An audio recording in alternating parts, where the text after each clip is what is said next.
Ladies and gentlemen, my name's Glen Carlson. If you've clicked play, it's because you're here to make a dent in the universe. And so, welcome. This is the LAPS Challenge. And look, winning the challenge is really simple. It's just about doing more laps, creating more leads that create more appointments, that lead to more presentations, and ultimately, more sales.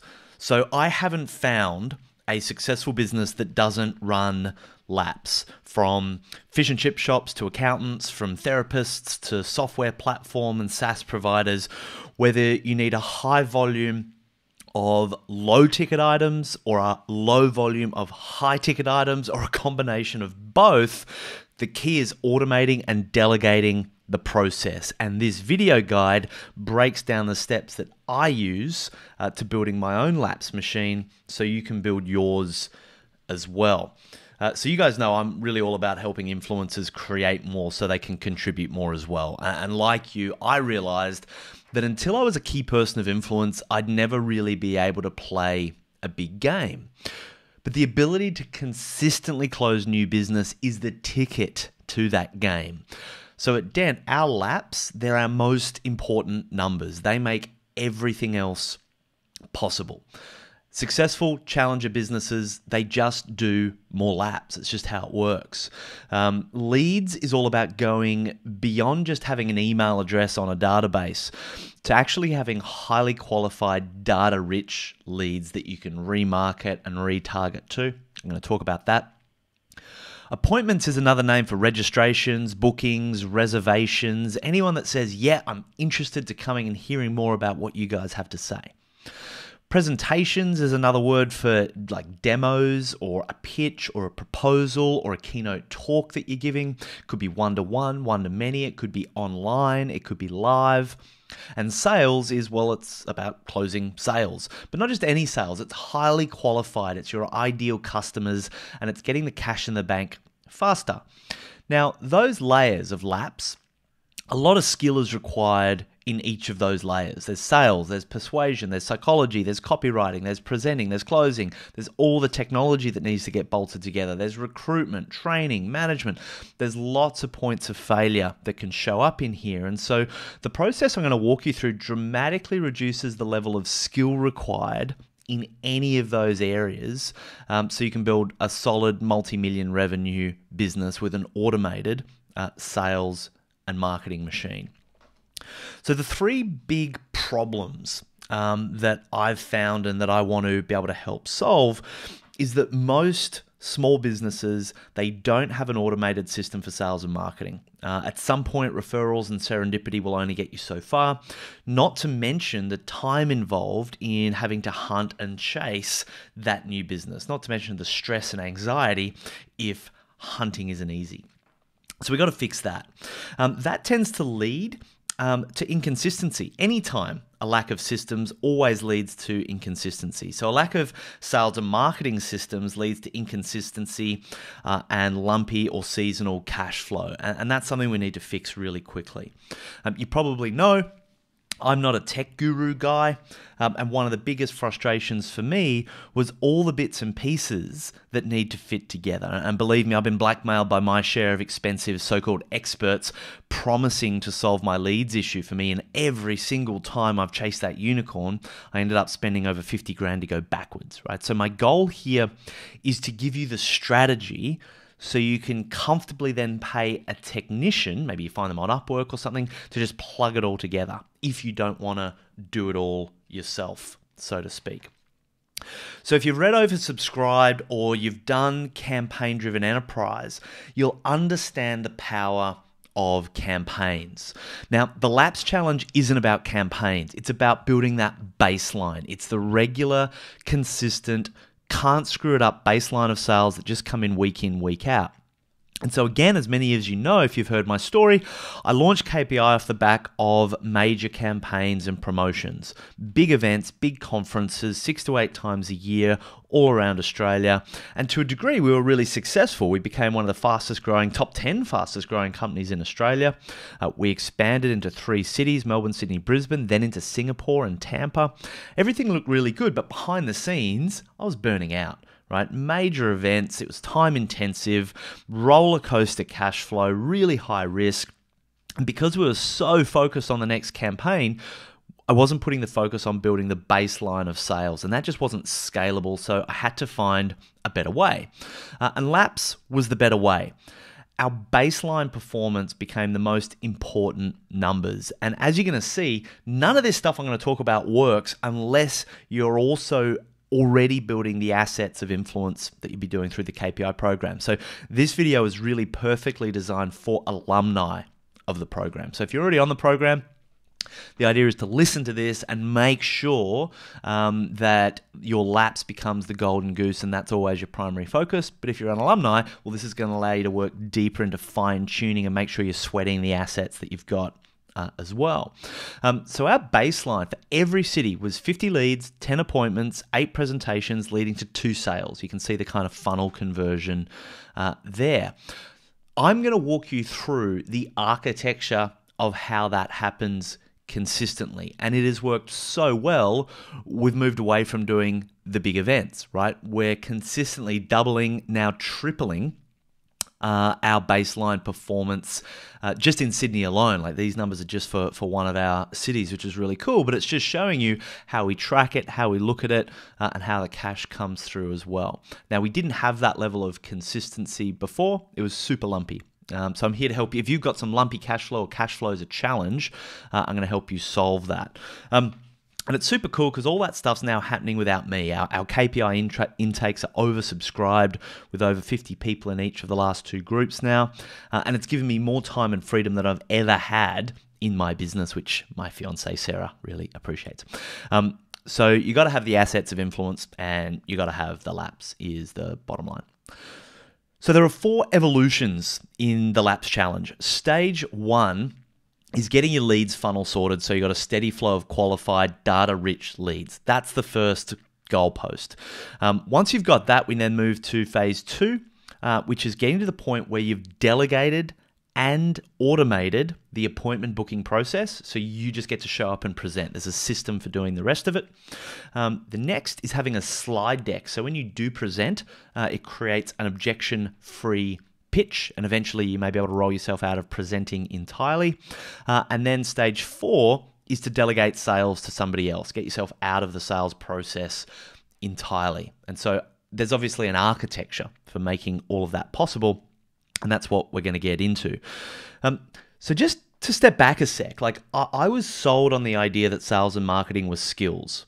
And look, they are, don't get me wrong, but what I've proven to myself is that it's more of a process than a skill. And if you can crank up the process in the system, you can crank down the level of skill required. So if you're not a sales and marketing guru, this is going to be perfect for you as well. It also means when you hire salespeople or sales assistants, because you've got the systems and the processes, it's going to help them be more effective as well. So the LAPS challenge is all about helping you build out that process. And so, you know, I'm also personally working with a small group of KPIs to be able to help them build out their LAPS machine, if you will. And look, the minimum goal is generating an extra 50 grand a quarter, ideally before Christmas, if you're watching this recently after I've produced it. So if you're interested in being one of those people, email me, glen@dent.global, and I'll explain how it all works at the end of the video, right? So if you want to jump ahead, you can, because the whole point of this video is you can play it, you can pause it, and you can dive deep into the different areas that you need to as well. So the LAPS machine is 8 components. There's the tools, the measurement, the team, and the cadence, or the rhythm. And then there's the leads, the appointments, the presentations, and the sales. There's the LAPS itself.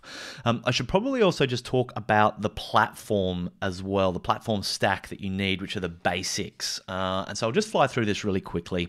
Of course, you need a landing page, and I'll talk about landing pages later on. So software platforms like Unbounce or Lead Pages or Instapage, just go to any of those websites and you'll see what I mean if you're not familiar with what I'm talking about. If you're wondering why it's different to a website or something, check those out. You'll also need a database or a CRM, Customer Relationship Manager. So again, I'll talk more about this later on as well. I've switched from Infusionsoft to Ontraport, not for the whole business, but just for this LAPS challenge because it is just so much better. And I'm essentially building it out on Ontraport, and I'll explain why, but I've checked them all, and it's just the best for a lot of reasons. It's important that you have an automated email marketing system. Ideally, you want it inbuilt in your CRM, so there's not too many bits and pieces coming together. You also want it to do automated sales funnels to be able to keep your salespeople or yourself on track, making sure you close more people at a higher price faster. You need a shopping cart, something like Shopify or BigCommerce or WooCommerce, but again, I recommend Ontraport because it just does it all, and I'll explain why you need the shopping cart later. Even if your core business, like you send someone an invoice and they pay you, you're going to want to sell books and other things online as well. So you need a cart, and then you need a gateway, which is the intermediary between your shopping cart and your bank, like Stripe or Braintree or eWay or something like that. I use Ontraport and Stripe. Highly recommend you check out Ontraport. I've got a link in the notes. You'll be watching this on YouTube most likely. So in the notes on the YouTube, you'll see a link to Ontraport. It's an affiliate link. I get like a 25% commission, all of which goes to the UN Global Goals. So if you're going to check out Ontraport and sign up with them, make sure you use that link because it supports a good cause as well. So they're all the things. If you don't know what I'm talking about any of those things, then just go Googling it. I want to keep this video fairly punchy, but they're sort of the essential platform elements. Now, if you're not measuring your LAPS, you don't have a business, you've got a hobby. I don't know any successful entrepreneurs who don't know their numbers. You do not need fancy software for this. My first business, Triumphant Events, back in the age of fax machines, we're doing 10 million a year in sales, and we tracked our LAPS on a spreadsheet. So I've actually put together a simple LAPS tracker for you, breaks it down weekly, gives you rolling averages, breaks it down month by month and gives you a yearly total as well. Again, in the notes of the YouTube video, you'll be able to find a link to that LAPS tracker. There's a few little tools I want to give you going through this, but you've got to measure it. If you're not measure it, you're playing a game as opposed to running a business, and not a game in a good way. So do that. Your CRM will also do that as well, but the mistake I see a lot of people making when they start using platforms like CRMs and things is that they drown in metrics. I don't look at any metrics other than LAPS. So if you've currently got a metrics dashboard that looks kind of crazy, simplify it down until you've solved the LAPS issue. You've seen this one. This is a custom one because it was easier to build our own as a PHP database than to try and get Infusionsoft to do it, which is why I'm trying to move away from Infusionsoft as fast as I can.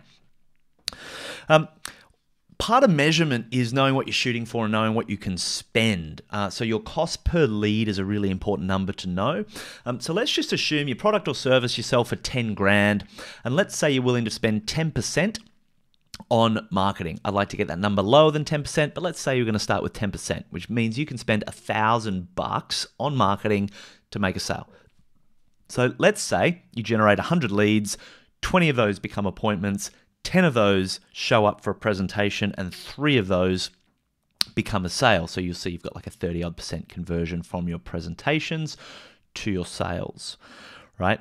So what that tells us is you've made 3 sales, 3 times 1,000, because that's your cost per sale, or allowable spend per sale, is 3,000 divided by 100, because that's how many leads it required to get to that, means your allowable cost per lead is $30. So once you know that, that's a super powerful number to know. That means that you can run around spending $30 to generate a lead using this LAPS machine. So you've got to go through and work out those numbers. And part of what I do when I'm working with you is we tweak those and optimize every single one of those stages, which can be the difference between hundreds and hundreds of $1,000s a year just by tweaking and optimizing. A team's really important. I'll keep this pretty simple. A virtual marketing assistant is really a must-have. Your role is being the key person of influence.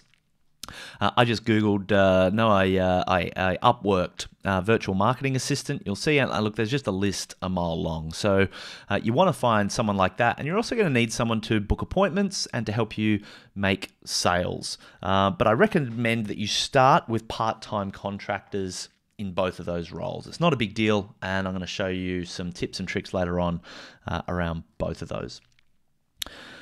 Finally, the rhythm. Well, not finally, we're just getting started, but really importantly is a rhythm. I recommend running your laps with a rhythm that keeps you or your team presenting to a small group every week or fortnight. Once you decide on which is best, that rhythm never changes. It becomes the baseline that underpins your entire business.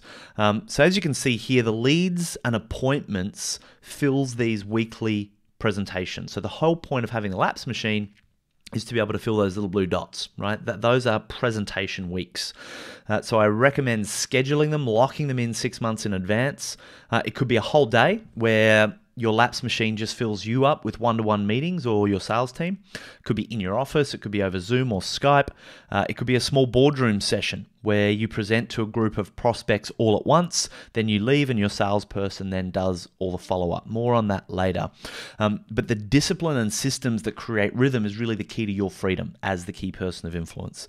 And you can see here, that giving yourself a pause every few months for a 2-week holiday and then every 4 months for a 1-month holiday is a really good rhythm to be able to recharge. So you want to make sure the LAPS machine is being reverse engineered to actually give you that time and freedom as well in the early days until you're out of the process entirely.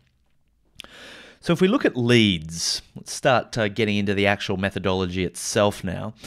So this poster is an overview of the leads part of the LAPS machine. It's a simple funnel, if you want to think of it like that. I'm going to start with the 5 pipes: ads, referrals, database, joint ventures and partnerships, and hustle. So before I go into that, though, I should just make it very clear that to make all this work, you need a great product for prospects, whether that's a scorecard or a boardroom event or an event or a webinar or a workshop or a book or a quality downloadable report, something that's of really high value, right? Multiply that, let's call it a lead magnet, with your 5 pipes or your channels, as an MBA might call it. And that's where the real power comes in. So you've got to have that. So the lead magnet and the 5 pipes equals your stable baseline of leads every day, every week, no matter what. But you've got to have those things coming together as well. So the funnel is only as good as your ability to drive traffic. And you want to think of these 5 pipes as your rocket boosters. So there's 5 core channels. Hustle is really about basic outbound business development. And I find this is neglected by most people in the early stage. They're looking to try and do anything but one-to-one outreach or networking. And so if you are in early stage, you've just got to up your standards around putting an hour a day into your calendar to just get out there and reach out to people and hustle. You got to want it.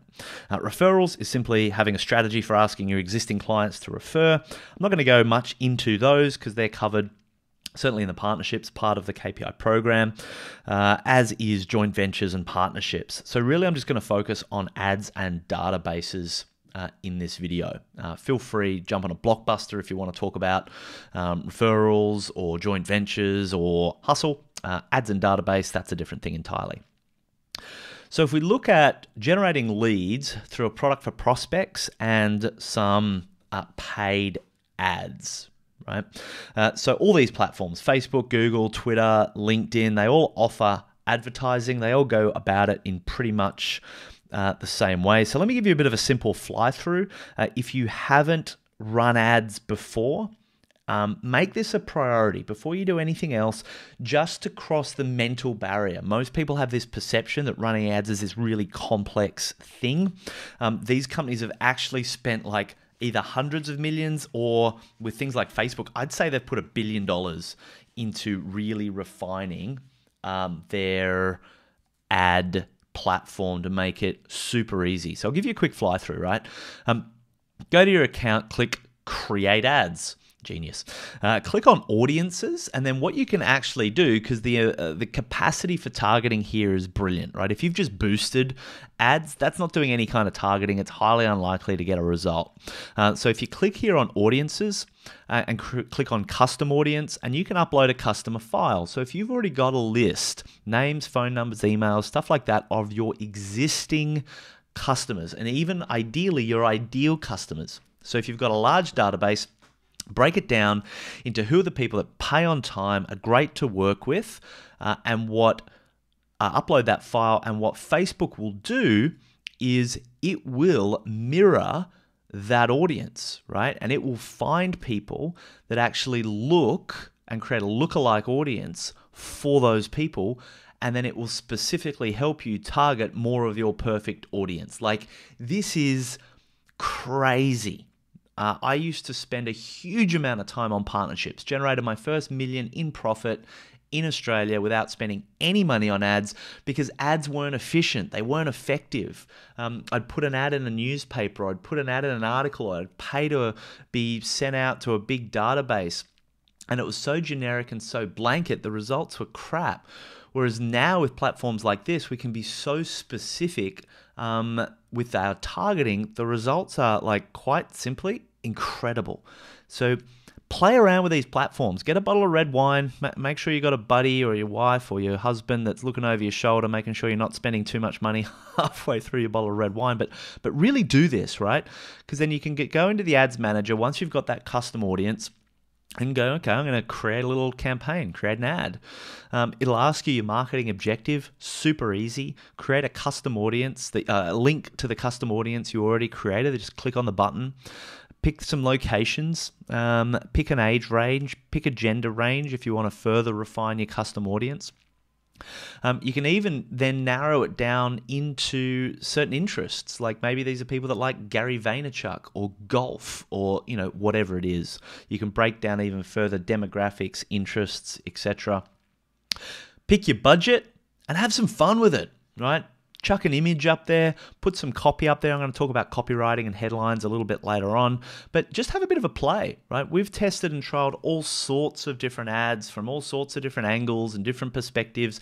And the beauty is that if they're not working, Facebook's not going to take your money. They're just going to down-regulate it. You're only going to be able to spend money if they work. And if they work, you're going to make money. So this is a really, really important thing for you to not delegate. Eventually, you're going to delegate it all, but take some responsibility to understand what's possible first and just tinker around a bit. So super, super, super important. A more advanced strategy that I'm going to be working with my clients on that are in my boardroom is the cascading Facebook funnel.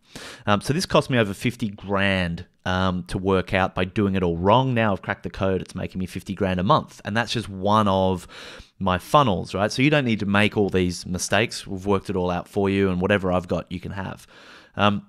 So the way this works is I'll create a whole series of generic videos which will easily promote to a wide generic audience. Whoops, that would be audience number one. To that audience, Facebook will then let us promote these videos, right? So no one sees these 2 videos here that haven't seen these 5 videos up here. So now we're creating a number of touch points. We're building a relationship, and it means that my presentation can change and evolve as people get to know me more. So up here, I'm never talking about my program, my product, my business. It's all just ideas. Then I start to introduce, I have a company called Key Person of Influence. We run a program, but I'm not asking them to do anything. There's no call to action. It's only once people have consumed these 2 layers that I can then give a very specific call to action as well, which will lead people to a landing page and a live video, which I'll talk about.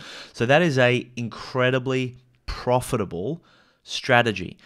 The beauty is you don't need to create, multiple videos every week. You need a stack of about 5 to 10 videos that are well designed, that work. They don't have to be expensive to produce. You can do them on your iPhone. But once that works, you just keep cranking the handle and running the ads. You don't need to be a prolific Gary Vaynerchuk kind of video person to make this work. So that's really important. More of an advanced strategy. I'd go with a basic LAPS funnel first. Get that working, make the money, and then you might invest in getting some really good videos produced. But again, they don't need to be super high quality. It's just making sure the content's right and the structure's right. Then all of this stuff generates leads, and the next channel that most people are overlooking is their database. I'm going to talk more of database later, but essentially we're talking about email and SMS of data that you own. Because keep in mind, anything you do on Facebook is owned by Facebook. It's only when the data is on your database that you can own it and control it. And of course, you can send people emails really easily. But the key is to make sure that there's a significant amount of automation available and different email sequences that you can create. This is the real key in creating the actual machine itself. And I'm going to go through the 6 sequences you must have in your LAPS machine later on in the video. So I want to now go through the 3-phase funnel. So those 5 pipes are all designed to send people into this 3-phase funnel: content, context, and call to action. So content, this is really a review of some KPI stuff. It's giving people the ability to go down the rabbit hole. It's about creating content that inspires and educates your audience, that changes the way people think about a particular topic. And I like the idea of priming your audience. These are 3 prime numbers, 753, and it's the same as 7114, but I like 753 for LAPS because it doesn't need as many touch points, it doesn't need as many platforms, and they're prime numbers, which is super geeky because these are the numbers that prime our audience, prime numbers. Get it? Super funny. 7 hours, 5 touch points across 3 platforms. So a platform might be an email newsletter, it might be a live workshop, it might be a Facebook video, but we want to have enough priming content to rack up 7 hours, whether that's books, articles, blogs, infographics, interviews, videos, webinars, whatever it is, total available of 7 hours that people can consume over 5 different touch points across 3 platforms. You guys know this stuff. Here is an essential content checklist. It needs to be broken up into stuff people can watch, read, listen, and do. And I recommend with watch, you want to have 5 high-quality content videos, 2 call-to-action videos, I'll talk about that in a minute, and a landing page video, I'll talk about that in a minute as well. You need people able to read, ideally like a scorecard report, free chapters of a book, 5 articles or a report. And notice the 5 articles can be repurposed into the 5 content videos. So a lot of this is just repurposing. Those 5 content videos, pull out the audio, that can become a SoundCloud link. If you don't know what SoundCloud is, just Google it. Third-party podcast or your own podcast. And actions, the doing. Give people a diagnostic scorecard. Give people a template or a tool like I have in the notes of this YouTube video. You can see there's some free tools that you can go and use and exercises that you can do. You want to make sure you've got enough stuff to soak up 7, 5, 3 of each of those, and that is a great little checklist. So if you don't have everything on this checklist, it's time to get to work. The goal is to let people content gorge. When people are hungry for information, you want to be the company that can feed them. This is what you're already doing in the KPI program, but of course you're always refining. So part of what I'm doing with the challenges that I'm working with is we're going beyond the basics. And we're going into a really powerful content generation matrix. So you put in your methodology, whether your 5 Ps, your 7 habits, whatever it is, and it helps you make sure you've got exactly the right messages to each of the pieces of content to ensure the LAPS system really works, right? The whole point of this is so you don't have to become a weekly content creator. It's actually going against the prolific beats perfect. Prolific beats perfect for a while until you get the rhythm on, until you actually really deeply understand your method. Then we want to get 753 of super high quality precision content. And that's what I'm working with my clients to create on this LAPS challenge. Then there's a headline generator. We've got to get your headlines right. So I've gone through every headline I've ever written and deconstructed 20 different ways to write a headline, and I built a whole template around it. So once we put all your stuff into the content generator, we can then literally pick out the key words and phrases that go into the headline generator. And this becomes the core for all of your ads, blogs, articles, podcast names, book titles, report titles, great little headline generators. And an article generator, this one's free. Again, you can get the article generator just by going to the links in the notes on the YouTube video. And the way I recommend using this, yeah, you can sit down and write an article if you want. I recommend just laminating it and then having a pen that can write on laminate and making some 3 or 4 bullet point notes on each, clicking record on Rev, spitting it all out in 5 minutes, sending it to get transcribed, getting it to an editor, and all of a sudden, for less than $35, you got yourself a little article. So if you want to be prolific in your content generation through what people can read, that's a super easy way to do it. It's a super easy structure to be able to use as a script or a storyboard for content videos as well. So you can find that link. That is yours to use. Once we've made sure we've given people access to the right content that's specifically designed to change the way people think and get interest, like really content is about generating interest in your ideal prospects. We then need to give them context. This is all about making it hyper relevant. If they are engaged with your content, it's because it's relevant. If it's relevant, it's because it's valuable. If it's valuable, it's because it's solving a problem. Notice the X-ray up on the screen here. Half the battle is understanding what problem needs to be solved in the first place. Helping diagnose the real problem is what this step, the context step, is all about. 3 best tools for doing this is a digital diagnostic plus an expert report plus a webinar or a live event. So the old sign up to my newsletter just doesn't work anymore. There are some exceptions, but it's not a reliable strategy moving forwards. And we were one of the first to really lean into scorecard marketing, and it's been an incredible breakthrough for our business, and I think it'll really be powerful for you too.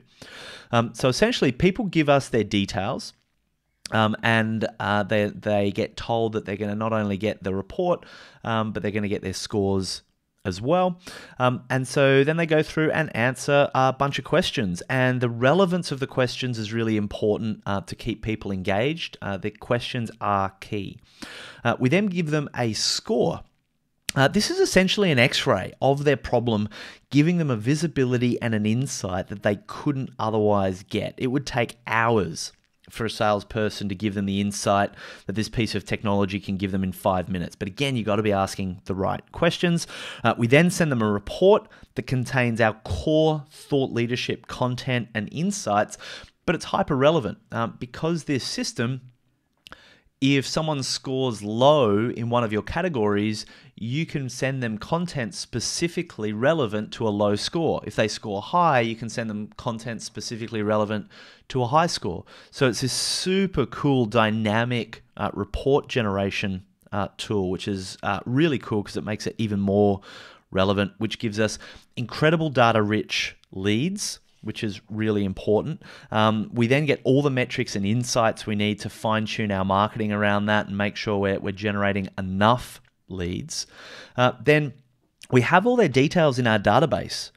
We can then segment that database based on their scores. So let's say everyone that scored low on product or the appointment part of LAPS, for example. We can then create custom audiences in Facebook, like I already showed you how, to send specific marketing and ad campaigns to them based on their score. We can do the same thing in our CRM that sends out unique email sequences based on how they score. I hope you're seeing the power of this. Never before has small business, big business is only getting to the point where they can do hyper targeted marketing. Now it's available to small business, it's available to you and me, and it's super, super cheap as well. So back in the day, 5 years ago, we spent over 10, 15 grand building our own scorecard, the Key Person of Influence scorecard. And then about a year after that, we invested $1 million in acquiring the company that built it for us.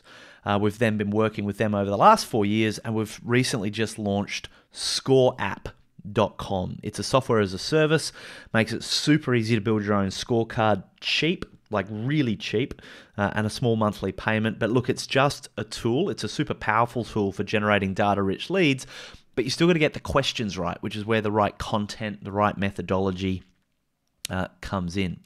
So what I want you to do is stop this video right now, and I want you to go and do the LAPS scorecard that I built. I didn't build it with score. I didn't go fancy. I went low tech. Cost me less than $50 to be able to get someone on Upwork to do the algorithm part of it. I just gave them the instructions. But I want you to go and do this to demonstrate the process of how simple this can be, right? Really, really easy. Stop the video, go do that. The link is in the comments. Then you'll get your score, come back, and I want you to then consider everything we've been talking about now through the lens of that score, and how basic this can be. But I want you to also consider how you feel when you're reading the questions and answering the questions. I put a lot of time in getting the relevance of those questions right, and there's a process to it. So go and do that now, and then come back. Are you doing it now? I hope you're doing it now. Maybe you've already done it. Okay, if you've already done it, let's keep going. So the bottom of this three-phase funnel is pretty simple. Call to action. So it's just about being specific. You can see this is how I do it in a video. This is how we do it at the bottom of a blog. You can even have call to actions on your landing pages on Facebook and YouTube and things like that as well. One of the things that I really also recommend is that you go through and audit all of your current product for prospects. So if you've got a book, this is the most recent edit of our book about a year ago. I wanted to make it much clearer for people to be able to book themselves into an appointment, and we just printed an extra page in the book. It's the beauty of self-publishing. You can do all that sort of stuff. So go and check all of your product for prospects and make sure you've got a clear call to action for that next step, which is booking in an appointment, which we're going to get to soon.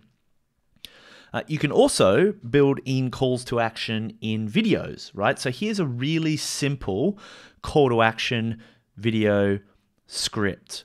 It just goes through, who are you? What have you got? Why should I care? And how could I get it? So let me give you a quick example. And you could imagine I'm on Facebook, or I'm shouting this out in our group, or wherever you want to do this. You can just do this on the fly if you answer these 4 questions. So who, what, why, and how. Hey, I'm Glen Carlson, co-founder of DENT. I'm personally running an exclusive LAPS challenge. This is what I've got for a small group of KPIs before Christmas. Next year, this is going to be 20 grand, but this group's only paying 5 grand. It gives you personal access to me, so this is why you should care, and my team. And our goal is to work with you to build your automated sales and marketing machine that generates an extra 50 grand before Christmas. And you don't have to be a tech geek, copywriter, or prolific content creator. So if you're interested in generating an extra 50 grand through building out a LAPS machine, I'm going to go through the details of how to get involved in that. This is the how at the end of the video. See how I did that? Who, what, why, and how. Nice and easy. You could do that for books. You could do that for webinars. You could just do that for a new piece of content that you've created and you want to do a quick video or a Facebook Live. Who, what, why, how, and is a great little tool, call to action to get people to do stuff as well. So now let's keep going through and look at the landing page component here. The landing page is really important. This is where the rubber hits the road. Now, websites are like brochures. People often have all these different links and tabs and all sorts of different stuff people can do on a website. Kind of like a brochure. Lots of stuff to peruse and check out, but brochures don't make money. People don't buy off brochures. Landing pages are like salespeople. They're like cash machines. So the formula for a great landing page is simple. Do one thing for 3 reasons with a bonus. That's it. That is a landing page architecture. Some of the biggest companies in the world build single focus, do one thing landing pages that present 3 reasons, earn more money, drive when you want, earn what you need, and with a bonus for registering. You see people like PayPal do it. Our clients do it. Like best practice influencers do it. So Harvey and Ben rock it with their 3 bonuses to be able to get the book, right? But it's a simple one focus landing page. It doesn't also say, hey, contact us and this and check out our story and do all these other things which just distract people and get them lost. Give people one thing to do. Imagine a salesperson. They've just got one focus. Make the sale or don't make the sale. And that's what these pages are designed to do. Now, on these pages, you can turbocharge them. It's a little more advanced, but you can turbocharge them with a call to action video. So I'm going to recommend that you click the Entreport link in my comments below and go and watch the Entreport video, right? When I watched that, that's what sold me on Entreport because I've been looking at everything else. But you've also probably seen a lot of my own landing page videos as well. I did a bunch for our workshops that we run and this LAPS challenge. They work really well and they consistently improve the conversion of a landing page so long as you're building them right. So I went through and I deconstructed, because we get really high conversions for our videos on our landing pages, and I broke down the 8 essential elements of a landing page call to action video. Getting this video right can make you an absolute fortune, right? And Byron and I can help you build all that sort of stuff out. You can even have him come and film and edit it for you if that's what you want. But you can kind of see here, there's a set of principles: get people's attention, create context, present an insight, let them know what you want, change gears, provide relevance, go into the problem, give them some benefits, share a big promise or a prize, call to arms, another gear change, stack the features, stack the benefits, offer a bonus, give them clear next steps, and then sum it up. Right? That's essentially the structure. And if you want to work with me to really refine those and go deeper, I'd be happy to help. The landing page has got to have a lead capture form as well. This is where the lead gets generated. And I recommend that you present and offer enough value through your product for prospects, or your lead magnet, in exchange for that lead to get people all the way to Nepal. Right? Nepal is an acronym for name, email, phone, and location, because eventually you're going to want to be able to segment based on location as well. So if people are bouncing out and they don't want to give you a phone number, it's because you're not offering enough value, or it's because you haven't primed them enough yet through the content part of your 3-phase funnel. So all of this is stacking to be able to make sure we can get that phone number, which is actually going to dramatically reduce the sales cycle, and I'll explain why later on. Just getting an email, it's not good enough. It's going to take too long to make sales. Super important piece of real estate is the success page.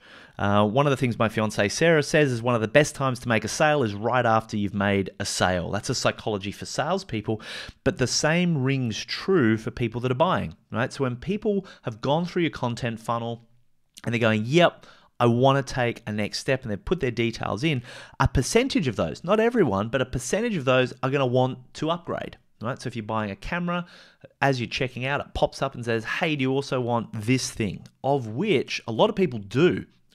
We found when we asked people to upgrade their seat at a Brand Accelerator event, about 20% did at the checkout.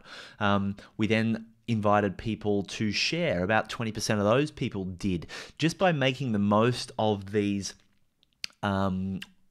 gateway triggers, these payment triggers, at payment, at checkout, once people have taken that first action, you'll often get between 10 or 20% of people that'll take that action.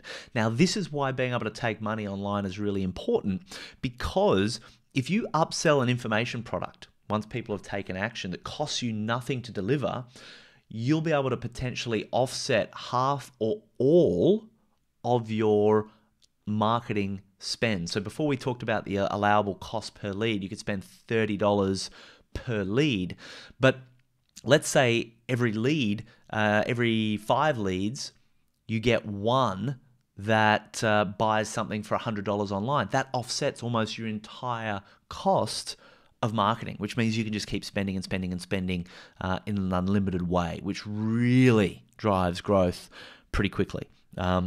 You can also upsell people into changing the world to sell a ticket for good, like Paul Dunn does. Now, this can be a bit more of an advanced strategy when you're talking about offsetting your marketing costs, and that's more about what I talk about in the boardroom as well, but you get the idea. All of these leads add up to incredibly valuable data, especially if for every lead, they've provided you with answers to 20 to 40 questions from the quiz, right? The problem is I find that because you can't see your own database, it's hard to gauge just how valuable it is. And I don't exactly know where you're at in your journey, but I would say for most people listening to this that already have a database, you're probably sitting on at least an extra 50 grand a month in sales if you can get this next step right. And it's really all about segmenting. Now, a lot of people get overcomplicated with their segmenting. For a multi-million-dollar business, I like to keep it simple. You've got cold leads and you've got hot leads. Now, because our system, like an Entreport, but all of them can kind of do this, can track and tag people based on what content they're consuming. So if they're clicking and watching and doing stuff and what have you, our system knows, and it can add tags and it can create a lead score that'll put them into one of two buckets, cold or hot, which is really, really cool. And so based on whether they're cold or hot, we're going to send them different types of emails or SMSs, and there are 6 sequences that I'm going to walk you through that you've got to have. So you might want to revisit this a few times and really build out each of your sequences. First of all, some big picture context. The idea here is we're taking people through a number of key psychological gateways, the prospect's journey from the market, where you don't know anybody. That's just the mass market of everybody out there that could potentially be interested in your stuff. Then there's your audience. Your audience are the people that are engaging with the content that you're putting out there. They're liking, they're commenting, but then maybe they're not clicking. Once they click and they hit one of your landing pages, they become a visitor. But some of those people might bounce away and not continue on to a lead. Some of them will continue on to a lead. And I'll explain what we do with a rescue sequence for those bouncers. Those then become leads, then they become appointments, then they show up for a presentation, and then they go on to a sale. But there's a different need, there's a different psychology at each stage of this journey. And so it's really important that we're presenting them with content material that's relevant to the stage that we're at. If you're struggling with marketing and you're struggling with sales, sharpening up some of these elements and just taking the time, and this might seem a little bit overwhelming at this point, but keep in mind, if you just go, right, I'm just going to spend a week getting my segment set up for the visitors layer, and then the next week on leads, give yourselves a couple of months, and this is done. And the beauty is, once this is done, it's done. It's like building a house. Once the house is built, it's built. A little bit of maintenance every year, but nothing like the actual production of the house itself. So don't feel overwhelmed by this. How do you eat an elephant? One bite at a time. Just get on with it. I promise you, once you're done, change your life. So I really want you to realize that the whole point of having a database is so you can call people to action, so you can get them to actually show up, so you can present them with some value so they can buy some stuff. So we're going to go through the 6 sequences. First of all, we want to warm up those cold leads by inviting them further down the rabbit hole, right? We want to engage them with more of our priming content, and we call this the oven, right? Simple sequence, that's what it's designed for. So it's just sending people more of that content that they can gorge on that we spoke about earlier. Once they have clicked on enough of that stuff, the system automatically recognizes that they're hot enough, and it moves them into the next sequence, which is the call to action sequence. This is only for hot leads, different content, different material. And the entire focus of this is to give them a compelling reason to book an appointment to a presentation, right? Which essentially gives them a reason to continue the prospect's journey. If you present them with too many calls to action while they're cold, you're just going to come across as spammy. So it's really, really important. And this can be automated, right? So you can have an email or an SMS that lets people book straight into a calendar, either with you or your salesperson. So this whole process can be streamlined into a system. Once it's set up, you just crank the handle, which is really, really cool. Once someone registers to attend your presentation or demo or event or whatever it is, they automatically exit the call to action sequence. That's just something that you build into the CRM. It's just an if this, then that type of instruction. But we're now sending them stuff that is designed to increase attendance rates. Now, one of the things that I did when I ran this as a webinar, I sent out the spreadsheet digital scorecard for the LAPS challenge that I hope you did earlier on. I sent that out the day before, and as a result, everyone was like, wow, this is cool, can't wait for the presentation. It really increased the relevance for them of showing up for the live webinar. So it was specifically designed for people that had a ticket to the webinar. And so you want to be creating content that is the same. Now someone's booked a ticket. What do they need now? What do they need to see? Maybe you can send them some more in-depth content that starts to prime them even more. So then you're going to have some people that attend the presentation. Obviously, you're going to have some people that don't attend the presentation. They just don't show up. For those that attend, later I'm going to talk about the two different types of outcomes at a presentation. One of them is an expression of interest. The other is a sale. So when someone expresses an interest, that is another phase of the journey. And we want to send them specific content based on an expression of interest.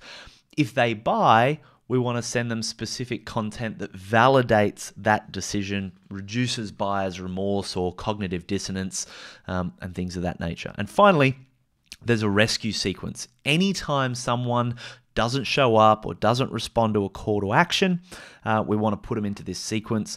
And each of these 6 sequences that I've gone through can make you a fortune in new sales. Just takes a bit of time and a bit of accountability to build it out and to stay focused, and also just to have access to some of the best practice, right? So you can go and build all this out yourself just by rewatching this video over and over and over again, and I recommend it, right? It's taken me 15 years to get to the point where I'm no longer involved in any of the sales and the marketing. Just the handle cranks without me. It's given me that freedom. So while it might seem like a lot of steps, there's a lot less steps building out your LAPS machine than there is in building out a house. A lot less steps, but it makes you way, way, way more money. So prioritize it like that. Now, what do you do if email fails? If you've got all these hot leads, but email is failing, just keep in mind, right? Not everyone uses email and not everyone reads your email. So PUTP, pick up the phone.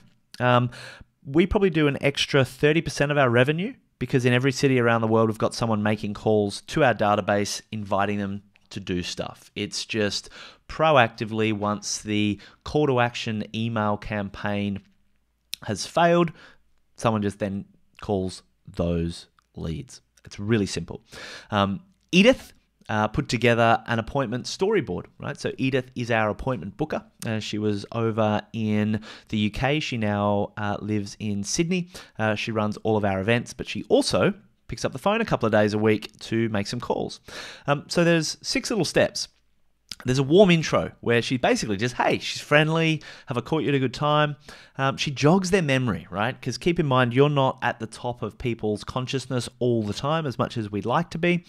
So she'll jog them, hey, remember you got the book or you did the scorecard, and they're like, who are you? What are you talking? Oh, that's right. And all of a sudden, the penny drops. Don't miss that step. Otherwise, they're going to spend 30 seconds trying to work out who the hell you are. Now, this is the key. She then discusses the score and what it all means. And she'll say, I'm looking at your score right now, and I can see you did really well. We call it the seesaw effect. She says you did really well with product, but not so well with pitch. And then she just goes quiet. And then they fill the space. Oh yeah, that's a challenge, or etc. Then she continues that conversation, introduces our methodology, our 5 Ps, gets into what they're trying to get done, what some of the challenges are, things of that nature, and then invites them to a solution, invites them to an event. This is an appointment in action. The moment they say yes, they go from a lead to an appointment and they join the ticket holder sequence. So really cool little storyboard by Edith. She did all the drawings as well, which I thank you very much for, Edith. From a recruitment side of things, for appointment bookers and things of that nature, found a lot of value in actors, artists, a protege, or people that are retired. So actors and artists are good at scripts, right? They're good at following storyboards. They're good at managing their energy and their state. It's also not their full-time world. They've got a lot of other stuff going on, so they're not necessarily looking for a career path out of your business, which is perfect if you're in the early stages. The protege is for someone that is looking for a career path. Essentially, they want to become you, or they want to really develop in your industry, and so they're happy to start a couple of days a week, and they're happy to do it cheap in exchange for some mentoring from you. I also think there's a lot of value in working with people that are retired, that society or certainly the corporate environment doesn't consider valuable anymore, but have got incredible skills, but they might not want to work full time. They might want to work a couple of days a week. And so recommend kind of considering those people for that. So I'd recommend start with someone part-time. Work with people that are relatively easy to replace, right? You don't want to go all in if you're in the early stages of building this out yourself with someone on like 100 or 120 grand a year. If someone gets a gig, they're really easy to replace. And the beauty is once you've got all the scripts in this process, it's not super difficult to find people that can just step into that role. Don't employ anyone until they've proved themselves as a contractor. Now, I'd also run a campaign for a sales assistant. I was talking about Byron before. The way we found Byron is we ran a campaign on Facebook targeting video geeks that like Gary Vaynerchuk and Kerwin Ray, and that's how we found him. So you can also run campaigns like we're talking about to attract talent as well. I'd invite people to a small group of at least 5 people all together or on a webinar. And I'd present your pitch as to why your company's awesome. I'd get them all to want to work with you, or at least a few, and then I'd pick 2 for a trial for a week, give them both a trial, and then pick one. So that's the general structure. And again, if we do end up working together, that's stuff we go into a lot more detail on to really get right as well. So let's get on to presentations. Right, so this is just a screenshot of the slide deck that I built this with. My deck is my most important asset. I've generated over $10 million in sales as a result of presenting my deck. It is the thing that allows me to be the key person of influence rather than being stuck in the business. It's what makes me more valuable speaking and sharing ideas than doing what other people would consider traditional work, I suppose. I can present this to large groups. I present it to over 2,000 people or on webinars or small groups, one-to-one, boardroom sessions. The deck is really important and it only has one purpose.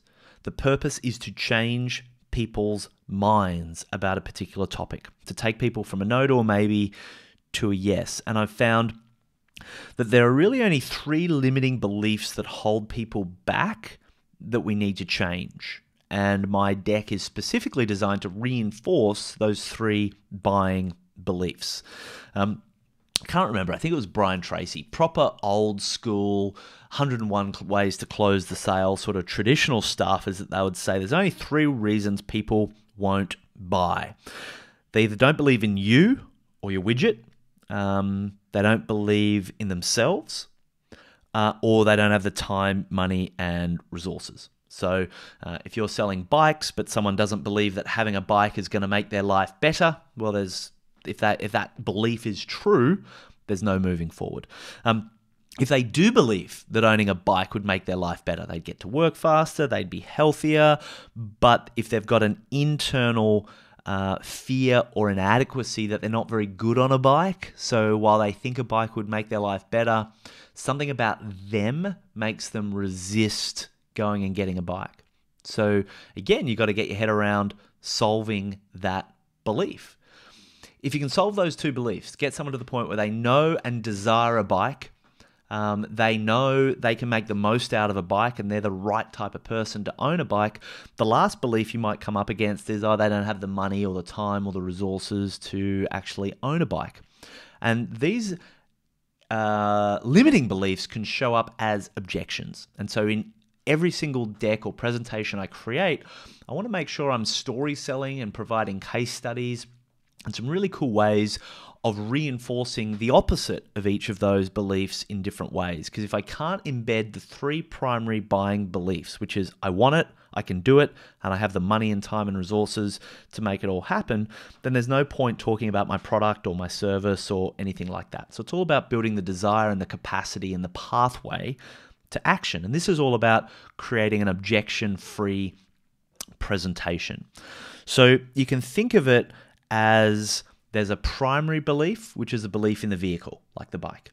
There's an internal limiting belief, which is about their own personal ability, and there's an external limiting belief, which is about their resources. You'll notice a little monkey in the background. This is often monkey reptile type stuff that comes up to resist a new idea. People don't like change. It goes against our nature.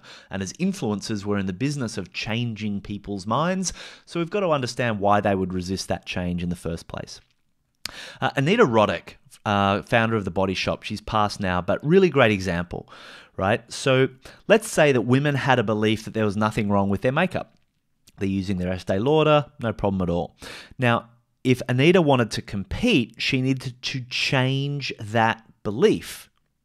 So Anita Roddick didn't run around talking about the unique ingredients of Body Shop cosmetics. She sold one single idea. She sold a new belief, which was animal testing was cruel.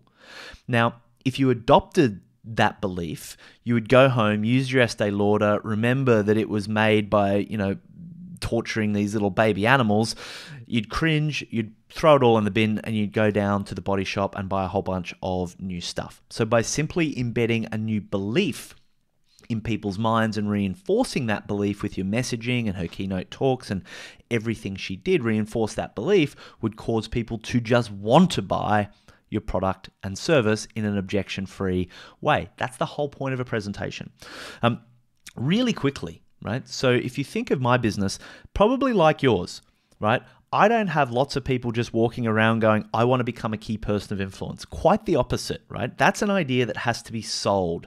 There's a lot of beliefs stacked behind that need to be reinforced. In fact, there are a lot of people believe that they want to build a business sitting on a beach or behind the scenes. They don't want to take responsibility. They don't want to lead from the front. They don't want to win awards and be a challenger business. They think that they can just build a money-making machine. Now, we disagree with that. Working with thousands of businesses, hundreds of thousands over my time at presentations and conferences and meeting with them, I just find that's not true. So everything I'm about is helping people recognize this one big idea, which is that until you're a key person of influence in your industry, business is going to be hard. As you become a key person of influence, everything gets easier. Hiring people, getting in the media, making money, building your LAPS machine. Everything gets easier when you're a key KPI. Therefore, your full-time job is to become a KPI. Now, until such time as I've got that idea in people's head and they believe it, and they're demonstrating and signaling to me that that belief is established in their mind. I've changed their perception, and now they're like, wow, I've got to be a KPI. There's no point me talking about my product, my service, my program. And it's important to have a deck and also all of your content built around that concept as well. So often I'll get that idea in people's heads, and they go, yeah, wow, that's really cool. And then the monkey comes up and goes, oh yeah, but I'm not a thought leader.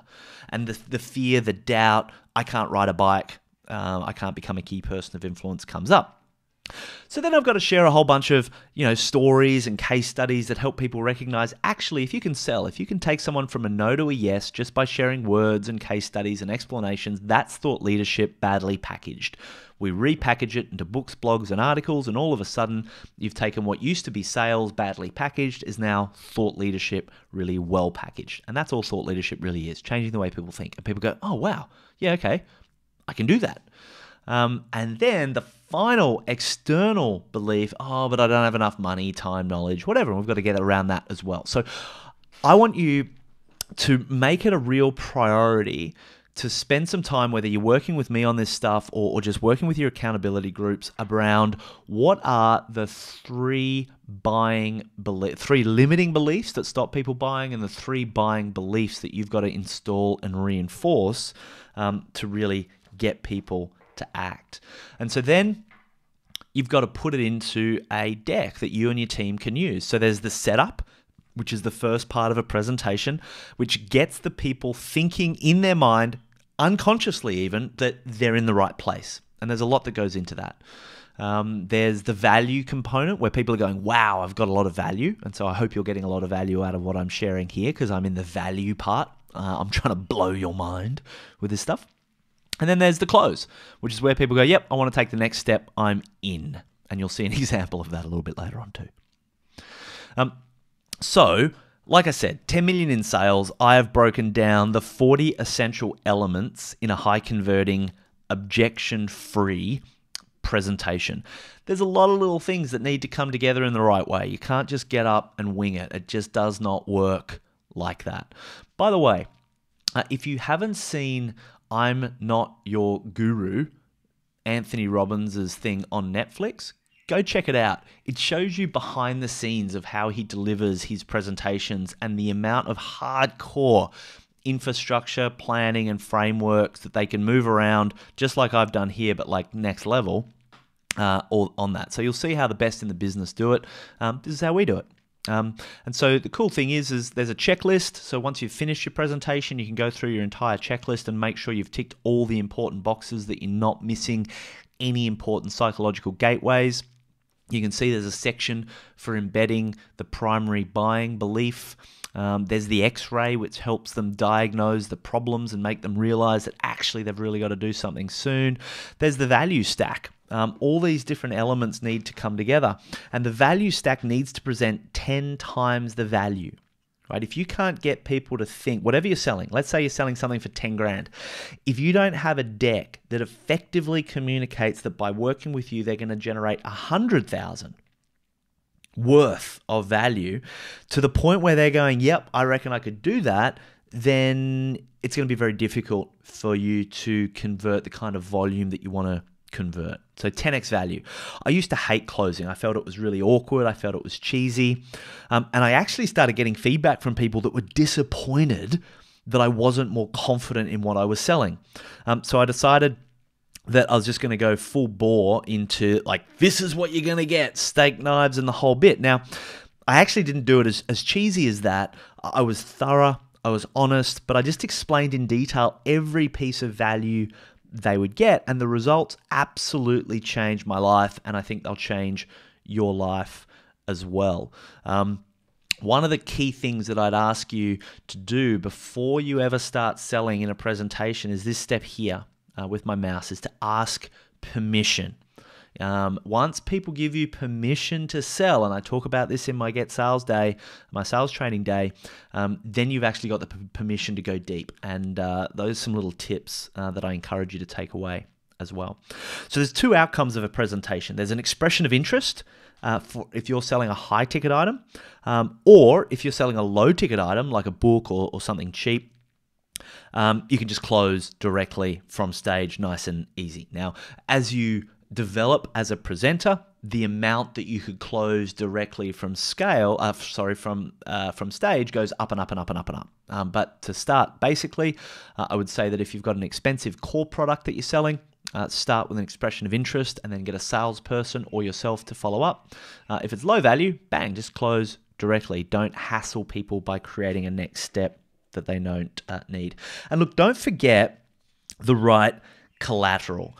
Collateral is super, super important. Like, here's an example of the collateral that we provide our prospects. This is actually a photo of what we provide our clients at the first day of our program itself, but it's like really similar. I just didn't have a photo of what we provide on our presentations. But you want to have really high quality stuff, so when people sit down, they're like, oh wow, okay, this is cool.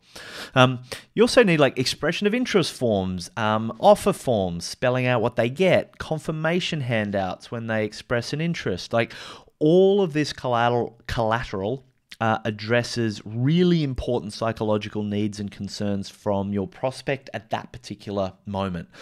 Without them, or if you've got the wrong stuff in them, your conversions are really, really going to suffer. It's worth taking the time to have an accountability group or an accountability buddy that's going to help you focus and test and tweak.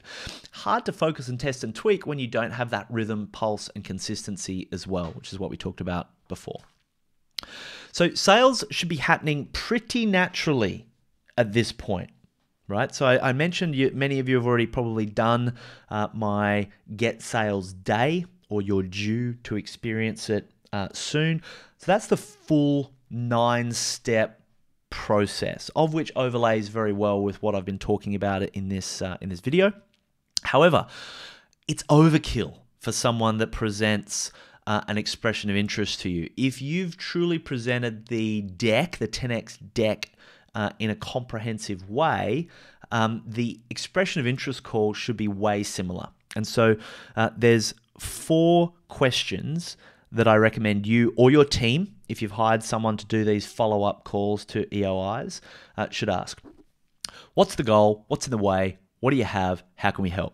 So asking them about what their goal is, it's what do they want to achieve, getting them to paint the picture back to you, why it's different from now, and really getting clear on why they want it from an emotional perspective. It's got to get out of the head. People buy an emotion. It's got to get out of the head into the heart and the emotions. They will buy based on how they feel, and they will justify based on what they think. So you want to really reconnect to what are they trying to get done? What's the prize that they're after? Then you want to find out what's in the way. What's missing? Why don't they have it yet? Here is your opportunity to dig into any of those limiting beliefs that we spoke about, right? Do they believe in the bike? Do they believe in themselves? If not, why not? You want to dig into that. Then it's about what have they already got? What are the opportunities? What are the resources that they already have that will help them get what they want? Because a lot of people are just overlooking their mountain of value. This is where we reinforce the 3 buying beliefs that they can absolutely ride the bike, they can absolutely afford the bike, and they absolutely have the ability and capacity to achieve the goal. And then finally, once those 3 is how can we help? Now this is beautiful because this flips where they start talking to you about how you can help them. They start selling you instead of the other way around. And this is where you just want to shut up and ask more and explore more. Now, if this is a positive conversation at this point, which it's like 99 times out of 100 it's going to be, well, then you can bridge to, well, ask permission. Would you like me to talk to you about how it all works? And then you can go through the selection criteria as well, right? Really, really simple way to follow up with an expression of interest and get high conversions into those sales.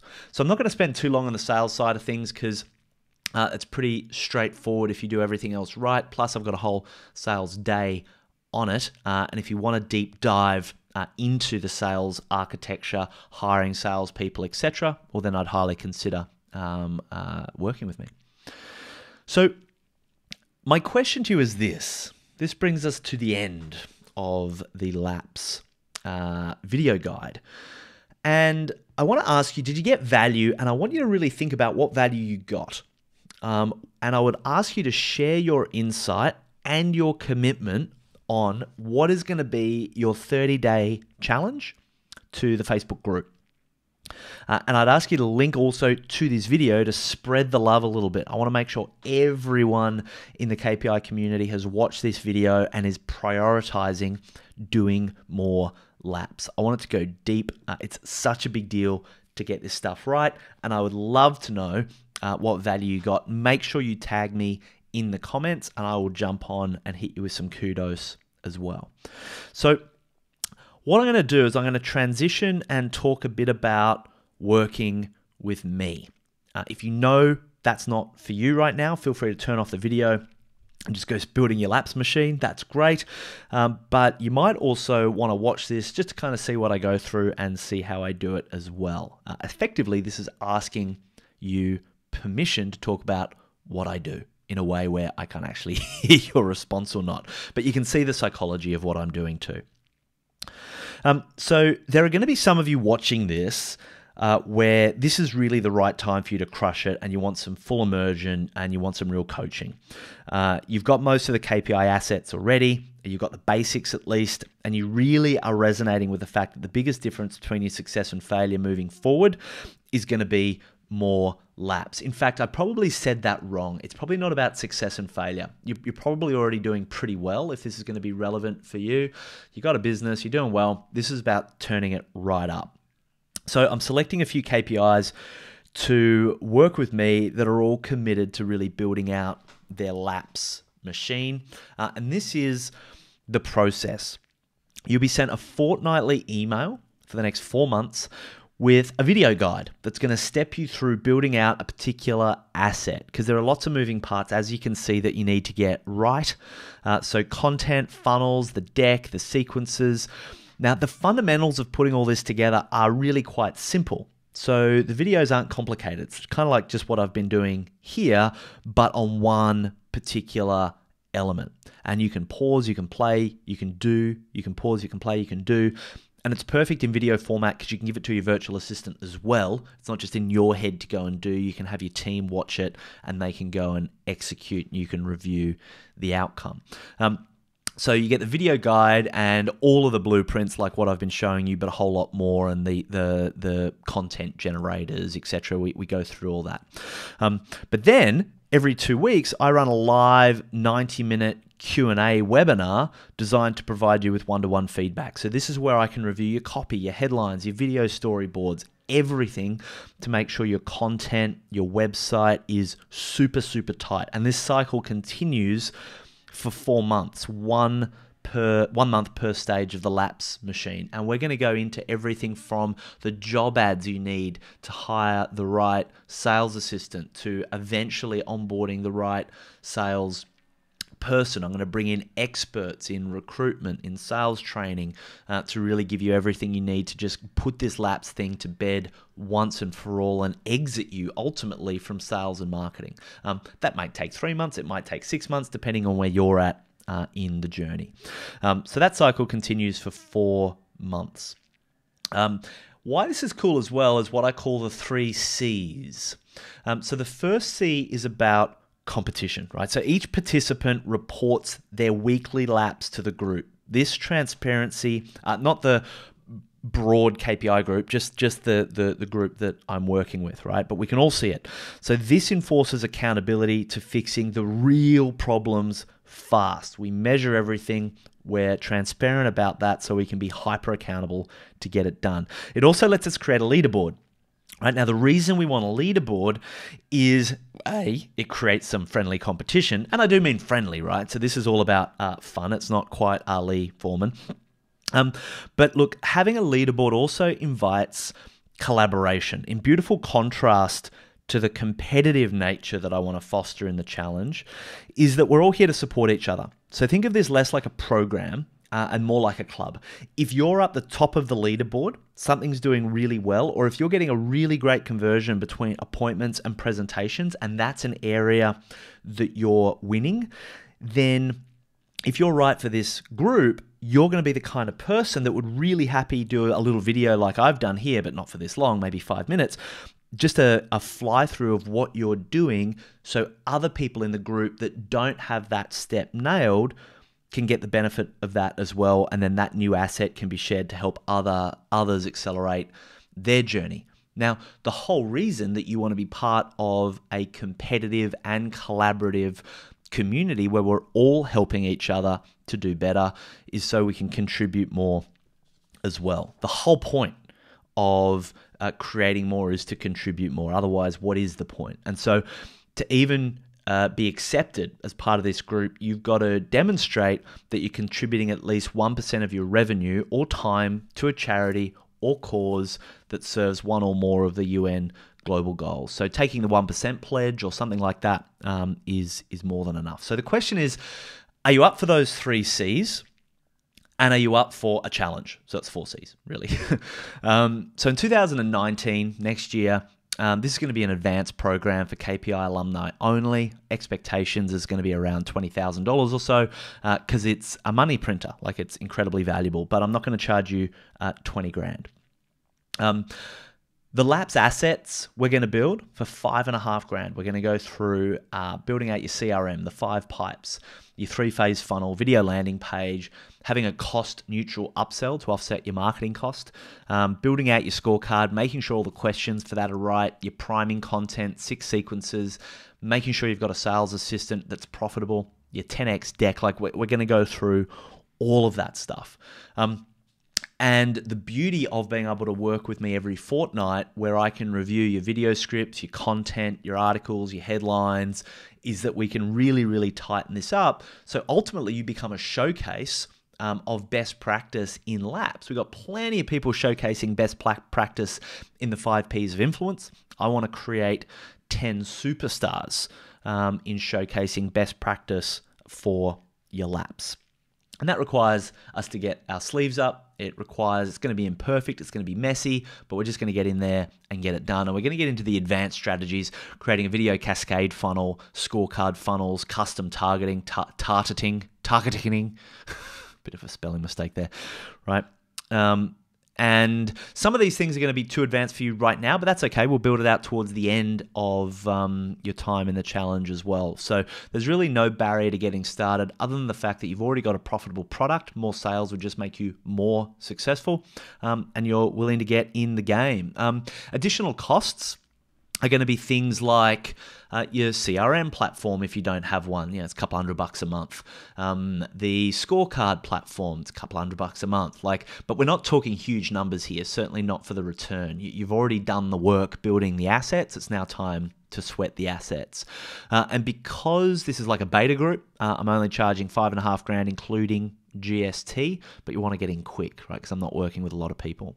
And the goal, $50,000 in extra sales before Christmas. So if you want to do more laps in less time and basically make sure everything's paying for itself 10x before Christmas, what you got to do is email me, glen@dent.global, express your interest.